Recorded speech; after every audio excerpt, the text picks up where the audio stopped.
Hey guys, how is everybody doing? I just reviewed Never Hike Alone, and here's my thoughts on its prequel, Never Hike in the Snow.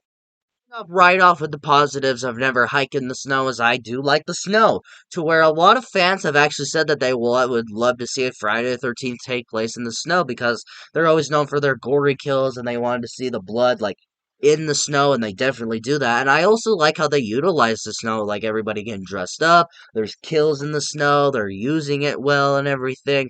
I like seeing snow. Snow is always something that I've always liked for about a week, and then I'm like, get out of here, shoot. But I do like the snow. I do like how it makes I don't know what it is, but it makes the film look brighter in a way. I don't know if that's just me, but I do like that. And yeah, who doesn't like seeing snow in a horror movie? I'm joking. Kills. I love the two kills that we get in this movie.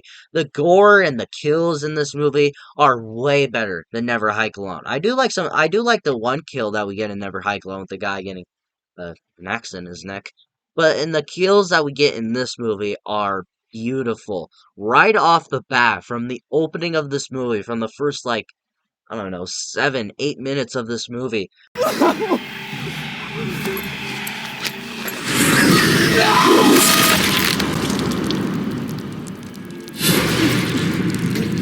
We get this guy just running around in the snow, and then Jason kills him by swinging an axe into his mouth. And you see his tongue, you see blood just spraying out everywhere. It's a great kill, and I love seeing the behind the scenes of like how the person that actually did that went to the special effects school of like Tom Savini or something like that. She won an award for something. I think I don't know. I could be wrong. And the other kill that we get in this movie was also freaking amazing, was the kill with the cop when he finally finds Jason and sees the dead kid that they're looking for.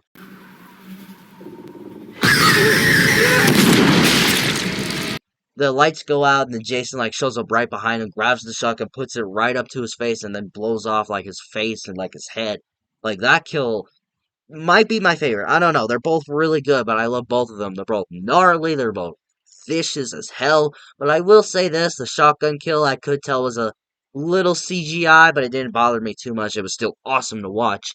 Yeah, kills wise, it delivers for Friday 13th fans. I would understand if you had issues with the first Never Hike Alone, where it didn't feel like Friday 13th, didn't have the same rules as Friday 13th, it didn't have too much bloody kills as they wanted. Well, if you were a little bit disappointed with the kills in Never Hike Alone, then definitely check this one out just for the two kills because they are awesome.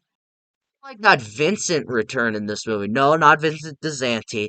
The guy who played Rick in Friday the 13th Part 6. He is the cop in the movie. He works with the sheriff and he actually returns to reprise his role in this movie and in Never Hike Alone too, to where he is now the sheriff, since if you watch Part 6, you know that the sheriff in Part 6 died, and so I'm assuming he took on the role of him, and then and then him and Tommy Jarvis are kind of doing like a back and forth thing in this movie, which I really liked, and it reminded me a lot of Part 6, which is my favorite Friday the 13th movie. I'm sorry, but yeah, I did like seeing him return. His character, I've always thought he was an asshole. I never really liked him, but it is cool to see where they kind of jumped on the trend of horror, where they bring back legacy characters and all that. Mm. Positive is I did love the references to Part 6, which is Friday 13th Part 6, Jason Lives, to where I like to think of it this way. Never Hike Alone had more references to Friday 13th Part 1, but Never Hike in the Snow has more references to not Never Hike in the Snow has references to Friday 13th Part 6, and I'm really interested to where what references Never Hike Alone 2 will give me, because I really like the references that they're going for. They kind of choose a specific film to really target at. And Vincent DeZanti, who is the director and one of the writers of this film, actually says that Friday 13th Part 6 is actually his favorite Friday 13th movie. And I agree. My mixed aspects is the CGI snow in this movie, to where I understand because did watch the behind the scenes video that they posted on YouTube, that they put a thing out to where they tried to film it, but certain days, and when it snowed, they didn't have enough snow. They didn't have stuff to make it, so they had to CGI it. That's what saves it. But it was kind of hard for me not to notice, especially since I'm I don't want to say a pro, but I edit videos, one that I use, and especially the video I'm editing right now. For instance, I could tell that there was CGI a few times here and there, but it never bothered me. It never stood out like, oh, what are you doing here? It wasn't god awful, especially for like a low budget, like 400,000, like a really low budget. I don't know the exact budget, but it's a low budget. Just get that. And especially the budget that they had, it's impressive what they were able to pull off. Moving on to my negatives, and this is more of a nitpick, if anything. This movie is short, like 30 minutes. No joke. This movie is a half hour long, to where it actually angered me by when I first watched this and it ended. I was legit mad because, like, the second the credits started rolling. Oh god, what's in my nose? The second the credits started rolling, I was like, "What the hell? I want to see more of this," and now I had to wait 3 years to see it return.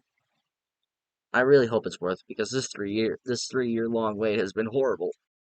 I feel that the movie only being a half hour long was also at the time where the legal issue with Friday 13th between Sean S. Cunningham and Victor Miller was still going on at that time. They didn't want to get in trouble, so they just didn't make it as long as they really could. So I feel that also had to do with that, apparently. Maybe, I don't know. All in all, guys, yeah, this video is a little short. This movie's short, so I can't really talk about much here. I love Never Hike in the Snow. I honestly feel that it's on par with the first movie as being as good, if not just a little bit better than Never Hike Alone. So, if you're a huge Friday 13th fan and you loved Never Hike Alone, definitely check out its prequel, Never Hike in the Snow. It gives off the snowy atmosphere, it gives off a different theme for Friday 13th. And if you were a little bit disappointed by Never Hike Alone, then definitely check this one out.